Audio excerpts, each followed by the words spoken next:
ഇപ്പോൾ ഒരു 2 ആഴ്ചയായിക്കാണ് നമ്മൾ ഗാർഡൻ വീഡിയോ ചെയ്തിട്ട്. അപ്പം ഷോർട്സ് നമ്മൾ ഇടയ്ക്ക് ചെയ്തിട്ടുണ്ടായിരുന്നു. അപ്പം നമുക്ക് പെട്ടെന്ന് തന്നെ വീഡിയോയിലോട്ട് പോകാം. തമ്പനെയിലിൽ കണ്ട പോലെ തന്നെ ചിരട്ട മതിയെന്ന് ഞാൻ പറഞ്ഞല്ലോ ചീരകൃഷിക്ക്. അത് ഞാൻ ചെയ്തു നോക്കി സക്സസ് ആയി എന്ന് കണ്ടതുകൊണ്ടാണ് ഞാനിപ്പോൾ ഈ വീഡിയോ അപ്ലോഡ് ചെയ്യുന്നത്. ഗാർഡൻ്റെ കൂടെ തന്നെ നമ്മളൊരു കുഞ്ഞടുക്കളത്തോട്ടം സെറ്റ് ചെയ്തിട്ടുണ്ടല്ലോ. അപ്പം എന്ത് കൃഷി എല്ലാവരും ചെയ്തു തുടങ്ങിയാലും ആദ്യം ചെയ്യുന്നൊരു കാര്യമായിരിക്കും ഈ ചീരയും അതുപോലെ തന്നെ പയറുമൊക്കെ. ഒരുപാട് പ്രയാസമൊന്നുമില്ലാതെ നമുക്ക് പെട്ടെന്ന് തന്നെ ചെയ്തെടുക്കാൻ പറ്റിയ 2 കൃഷി. ചിരട്ടയിൽ നമ്മളിതിന് മുമ്പ് ചെടികളൊക്കെ വെച്ചിട്ടുണ്ടായിരുന്നു. അതിൻ്റെ വീഡിയോ ഞാൻ അപ്ലോഡ് ചെയ്തിട്ടുണ്ടായിരുന്നു. ഒരുപാട് പേര് അത് കണ്ടിട്ടുണ്ട് കേട്ടോ. അപ്പോൾ അതിന് ഒരുപാട് താങ്ക്സ്. അതുപോലെ തന്നെ ചിരട്ടയിൽ നമ്മൾ 2 ചീനിത്തൈയും വെച്ചിട്ടുണ്ട്. അതൊക്കെ സക്സസ് ആയിട്ടുണ്ട് കേട്ടോ. സക്സസ് ആയെന്ന് വെച്ചാൽ നന്നായിട്ട് പിടിച്ച് നന്നായിട്ടൊക്കെ വളർന്നു വരുന്നുണ്ട്, പോയിട്ടൊന്നുമില്ല. പിന്നെ നമ്മൾ കുറച്ച് ഉള്ളിയും സവോളയും വെണ്ട അങ്ങനെയുള്ള കാര്യങ്ങളൊക്കെ ആ ഒരു കുറച്ച് ഏരിയയിൽ നമ്മൾ വെച്ച് പിടിപ്പിച്ചിട്ടുണ്ടേ. ശരിക്കും പറഞ്ഞാൽ ഒരു ചിരട്ടയും കുറച്ച് ചാണകപ്പൊടിയും മാത്രം ഉണ്ടെങ്കിൽ നമുക്ക് ചീര നന്നായിട്ട് വളർത്തിയെടുക്കാം കേട്ടോ. മണ്ണ് അങ്ങനെ കിട്ടാനില്ലാത്തവർക്കാണെങ്കിൽ ചാണകപ്പൊടി എവിടെ നിന്നെങ്കിലും കളക്ട് ചെയ്യാൻ പറ്റുവാണെങ്കിൽ ചീര നന്നായിട്ട് കൃഷി ചെയ്യാൻ പറ്റും.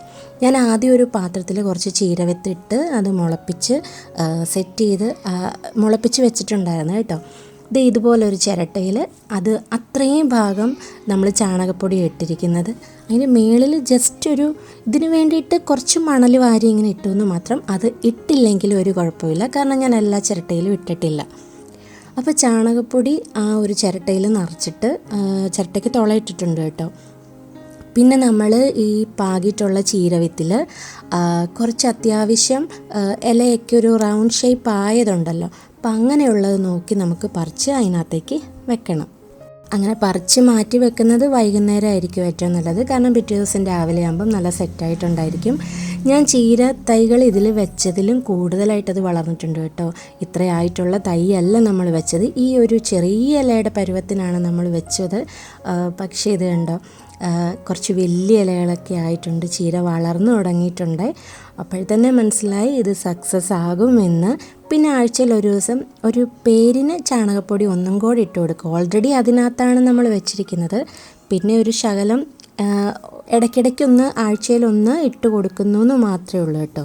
ഒരു 4-5 ദിവസം കഴിയുമ്പോഴുള്ള ചീരയുടെ ആ വളർച്ച കാണിക്കാൻ വേണ്ടിയിട്ട് നമ്മൾ അതും കൂടെയൊക്കെ വീഡിയോയിൽ ഉൾപ്പെടുത്തിയിട്ടുണ്ട്. ഇത് ഇപ്പോൾ ഇത്രയായിട്ടുണ്ട് കേട്ടോ. നമ്മൾ നേരത്തെ കണ്ടതിലും വലുതായിട്ടില്ല ചീര. തണ്ടിനൊക്കെ നല്ല കളറും ഇലയ്ക്ക് അധികം കളറില്ലാണ്ട് ആ ഒരു രീതിയിലെ ചീരയാണ് കേട്ടോ. അത് ഇത്രയും വലുതായിട്ടുണ്ട്. അപ്പോൾ കുറച്ച് ദിവസത്തോടെയൊക്കെ കഴിയുമ്പോൾ നമുക്കത് പറിച്ചെടുക്കാവുന്ന ഒരു പരുവമാകും. അപ്പം എല്ലാവരും ഇതൊന്ന് ചെയ്ത് നോക്കണം കേട്ടോ. അതുപോലെ തന്നെ നമ്മൾ ചിരട്ടയിൽ ഇതുപോലെ ചാണകപ്പൊടിയിൽ കുറച്ച് തക്കാളിയുടെ വിത്തിട്ടിട്ടുണ്ടായിരുന്നു. നമ്മൾ കറിക്ക് വാങ്ങിയ തക്കാളിയുടെ ആ വിത്ത് കൊണ്ടിട്ടതാട്ടോ. അതെന്താ ഇത്രയേ ആയിട്ടുണ്ട്, ചാണകപ്പൊടിയിലാണ് ഇട്ടിരിക്കുന്നത്. അപ്പം ഇതുമൊക്കെ നമുക്ക് വരുന്ന വീഡിയോയിലൂടെ കാണാം കേട്ടോ.